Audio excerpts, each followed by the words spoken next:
Let crash day commence. Right, puppy?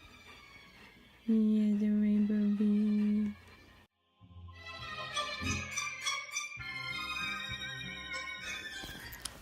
Hello vlog. Sorry if it's dark, but I'm really sensitive to light right now. It's Thursday, the 11th of October, 2017. And last night I was at Disney with Levi for some training in Rivers of Light, which I'll put some footage of Rivers of Light right here. But he was just like being such a jerk, and I overdid it last night, and I just wanted to document like a crash day. It's only 8:51 a.m. and I've already like cried over just trying to decide what to eat. Like, it's dumb. So I took some medicine and I'm taking extra antibiotic for my mouth and magnesium and potassium, and I'm about to try and eat a little lamb and grits, or rice grits, or like it's like rice porridge. And sorry, I was just looking at Levi. He's laying on my feet. This is what brain fog is like. ME crashes are characterized by PEM, post-exertional malaise, and there are many symptoms to that, which I will put all around the screen here. My arm is getting super tired from holding it, but today I just rest, and as like far as symptoms go, it's like a full body workout. I feel like I have done, and in case you don't know, exercise is really not good for ME. It makes it worse, and so also I have to deal with adrenaline attacks, which sounds more dramatic than it is, I guess. It's just like where if I'm really fatigued, like everything I do will cause, if I do too much, which is like not a lot right now, the adrenaline will like get pumped up in my body, and that causes my heart rate to go up, which causes anxiety, and it's just like this like vicious cycle of adrenaline and then crash, and then adrenaline and then crash, because I already overdid it one time, if that makes sense. Yes, I see you. I can't see you, but you are so cute, puppy. But the good news is my inflammation isn't as bad as I thought it was going to be. So I've got that going for me, which is nice, but I'm still in a lot of joint pain, like in between every single joint. It's just like this kind of like stinging feeling.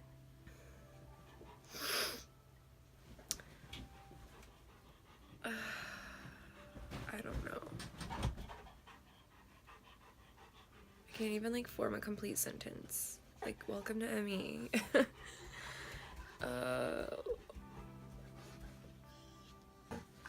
Daisy and Levi are fighting, so I'm gonna go deal with that. Well, they're play fighting, but Daisy doesn't like it because she's old.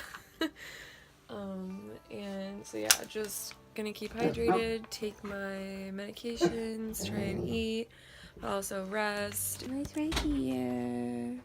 Levi. Puppy's right here. Hi, puppy. He's like, I don't care. I just want food. Thank you for bringing food for me. Fresh grits, fresh lamb, crispied up like bacon.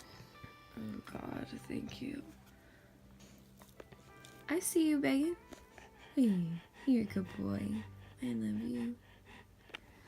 So yeah, anyways, I was talking about how I blame myself for crashes. It's something I struggle with, but like, I try not to blame myself for living and then my body not being able to keep up. It's hard. Is it hard, baby puppy? Oh god. But like, please, for 1 second, don't think I'm feeling sorry for myself. It's not like that. My skin hurts, my eyelids hurt, my scalp hurts, like my hair follicles hurt, like it just amplifies all my senses, and I'm really sensitive to light and sound and stimulation, and like I had to change my pajamas because the shirt that I had on was like bright blue and it was like overwhelming me. So that's a thing, you know, people with ME like a lot of times will get exhausted by patterns and like busy colors, and or like bright colors and busy patterns. See, my brain. So it's just like crazy how like mental stimulation can exhaust me just as much as physical. And Levi was being a psycho last night at the park because I don't even know why. He had a bad night. I love you, puppy. He's so cute. Anyways. Alright, I'm gonna eat this foods. And I'll check in throughout the day. I'm ill, but at least I get to watch them be so cute.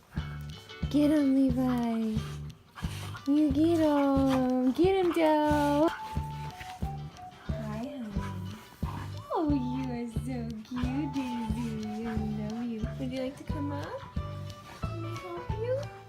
Oh.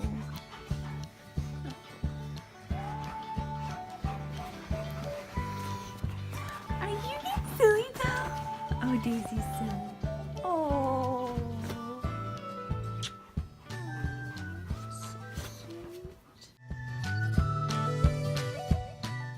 Hey. Alright, holding my arm like propped up against my knee. So earlier today, after my last vlog installment for today's vlog, I tried to watch the Unrest documentary by Jennifer Brea. Shout out to Jennifer Brea if you ever watch this, which would be like, oh my god. I only got 40 minutes in before I was just like sobbing uncontrollably, and it ended up being like kind of traumatic. Just because like it was just a mix of emotions. Like I wasn't sad and I wasn't like happy. It was like a mixture of both, because like it was just so nice to have like validation for my struggles, and also it made me feel like I'm not so alone.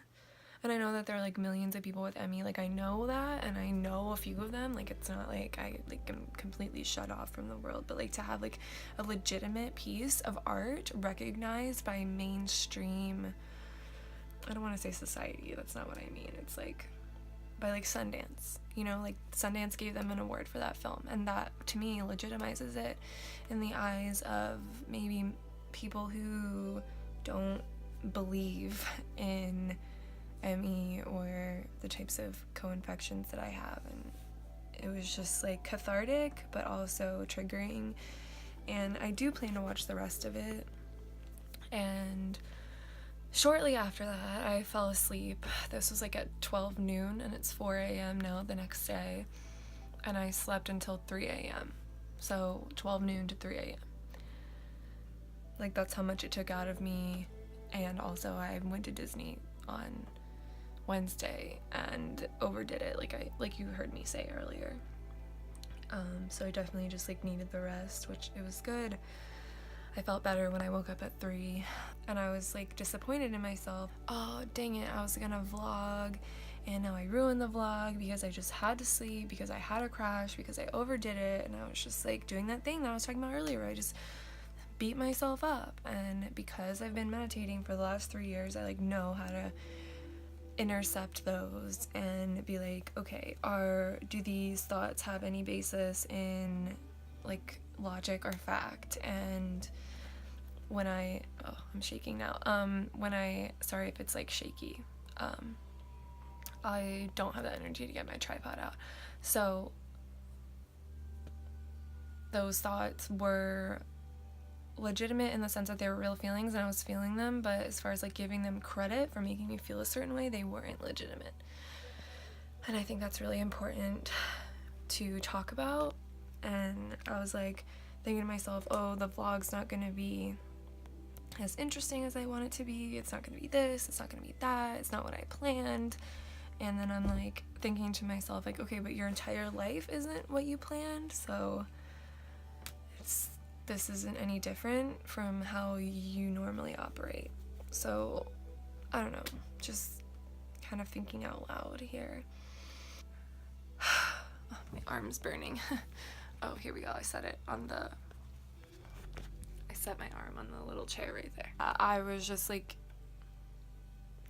thinking like why I'm gonna, not post this vlog. I have like so many unfinished vlogs because like I'll start them and then I'll get sick and not be able to finish, and like my mental illness monsters, like I like to call them, tell me that I'm lazy and I'm weak, and that's why I can't just suck it up and finish filming what I wanted to do or come up with something interesting to do to show for the vlog and stuff. And that's like, but like that's not what my vlogs are about. My vlogs are about my real life, and I try to be as positive as possible, but not everything is positive, and I try to like show some of the ugliness, but like I'm not going to show you all the ugliness. I'm not going to show you, like I'm not going to pull out the camera while I'm sobbing uncontrollably watching that documentary. Like it's just like unnecessary. I mean, that may be necessary for someone else, but it's not for me. Oh, sorry for the shaky. But I don't think that makes me weak. I think it just makes me pick my battles and know my priorities. Before my sleep, I couldn't tolerate any light in my room at all. Like I had all the lights off, and I'm afraid of the dark. So like if that tells you anything about how desperate I was to not have that like pain happen in my eyes and my ears when there was like a lot of noise or light, like it was a lot. Someone messaged me and they were like, that's not your future and stuff, and I'm like, yeah, you're right, it's not my future, it's my present. Like I think it's important to recognize that I don't wallow in this. It's just like I've been holding it in for so long that anytime that there's like a tiny little trigger, it just like causes the floodgates to open. And like tears for me, I'm a very emotional person, obviously, and tears for me aren't necessarily an expression of sadness. They're an expression of emotion in general. Like when I'm happy, I cry. When I'm sad, I cry. When I'm angry, I cry. When I'm in between emotions, I cry. I'm just like a crier. Like I see a sad Tide commercial and I cry. Like, oh my God, don't even get me around the Olympics commercials. Like, and oh my God, and those videos where like the dog sees the person that came back from deployment for the first time in like months, like oh my God, don't even. So I'm just like a really emotional person in general. Like when I'm really happy, I'm so happy, and when I'm really angry, I'm so angry, when I'm really upset, I'm so upset, and like that is okay. Like it does not make me weak for being emotional. I think that people who are afraid to show their emotions have a weakness that they must overcome as an obstacle. They're not weak people. It is a weakness. Does that make sense? Like, I just don't... Weak people, like, as a whole, let their lives happen to them. And I feel like as long as I just, like, keep trying to, like, not let life happen to me, that I happen to life, that I recognize I have more control than maybe I think I do sometimes.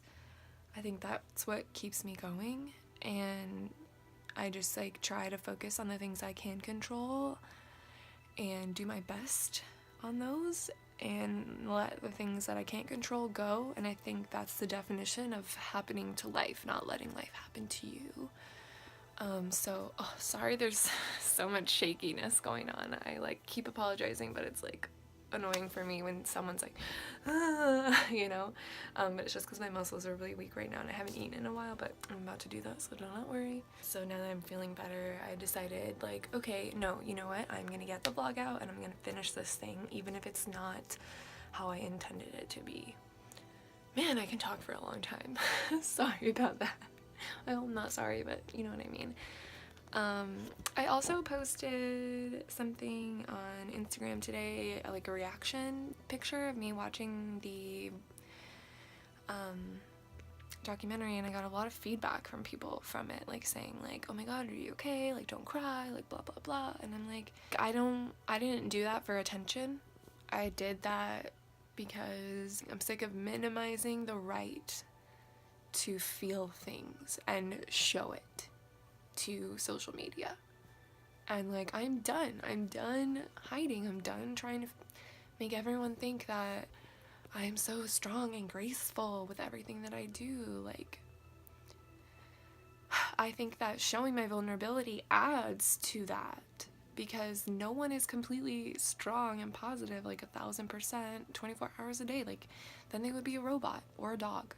Levi is in the bathroom sleeping now on the tile, but he slept with me for a long time in the bed, and I just couldn't ask for a better dog sent to me. Or Wednesday night, he was being such a jerk that I fell like a bunch of times, and he snapped right into 150% work mode, task mode. I was leaning on him with all of my weight, and he did not budge. And I was sitting down in the air conditioning somewhere, just like letting my heart rate go down, just like resting, and I started to disassociate. I was like looking off into the distance, like just in my head about something. I couldn't even tell you what it was, to be honest. Some kind of dumb flashback. And then I felt him, like he was sitting next to me, and then I just felt him like completely collapse over my legs. And I was like, oh, that's cute. But then he did it 2 more times when I was disassociating 2 more times. And like even though he was like pulling, and he let out a bark during Rivers of Light, and it wasn't even a bark like at Rivers of Light, he was just hot and thirsty and wanted water, and when Levi wants water, he's such a diva about it, and I didn't have any more, and it's not like he was dehydrated by any means. Like, if anything, I'll go dehydrated before I let him not have water. Like, he's the most hydrated. But also, like, you have to remember that he was on great rest for literally 4 months with his last surgery, and before his surgery, I've said this a million times, like, he was completely bulletproof, perfect. Like, we were traveling, we were doing so many things, and I can't wait to get back to that point. Like, I want to do some traveling this winter. And yeah, so also I wanted to talk about that DDAVP drug, which is for the chronic dehydration. It forces my body to hold on to more water, and I really think it's making a difference. I started at a very tiny amount, so between the vitamin C, iodine, and DDAVP, like, I really think that my dehydration is getting under control. I definitely black out a lot less when I stand up, or like go from laying to sitting, or sitting to standing, or laying to standing, whatever. And I don't always notice the progress until I like really sit down and think about it. So that's really cool. My doctor's on vacation right now, so I'm waiting till my next appointment at the end of this month. But I think he's gonna be really happy with the progress that I've made. And it's not about making my doctor happy, it's just about like, he's the first doctor that told me that what was wrong with me wasn't my fault.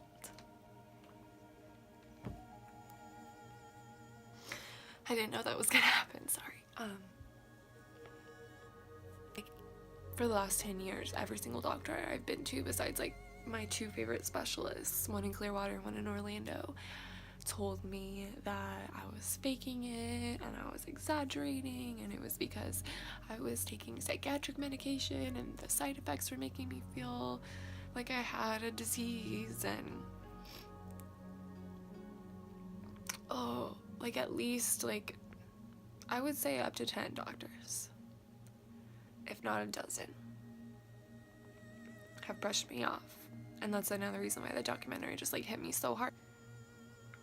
ME patients often have trauma associated with like healthcare professionals, because of all the like roller coaster of touch and go moments that they've had with doctors, to be nice about it. I hope it makes sense. I'm having a really hard time forming thoughts, but like definitely earlier I wasn't thinking about anything. Like I hate when I'm in those moments like of Emmy where like I have no thoughts. I just feel like a freaking vegetable. Like I can't even describe it. Like I know that I have no thoughts, but I can't form any other thoughts besides being aware that I have no thoughts. Anyways, okay. I'm done rambling. I am about to go and try and make a vitamin C drink. Well, make a vitamin C drink and get something to eat and then probably go back to sleep. But I'm gonna upload this vlog like this because I think it's like important to understand that even rest days have fails. It's like, how can you fail at a rest day? Well, ladies and gentlemen and other kinds of people, you can. Thanks for watching. Thanks for supporting me. My goal is not to make this channel big or be internet famous. It's to legitimize my experience with my illnesses in the eyes of other people that know and love me and that I know and love. And it's not that they don't believe me. I feel like I can be a face for ME, like, and Lyme and Epstein-Barr virus and mental health, and like I feel like I can be someone like that. And it doesn't matter how many people are watching, it matters like which people are watching. And that if like some person, healthy or sick, sees this and is like, oh my god, like this changes my perspective on this illness, or this changes my perspective on life, or whatever, like that's my goal. Alright, again, thanks for watching. I'm gonna try and start another vlog tomorrow after I upload this one. Bye guys.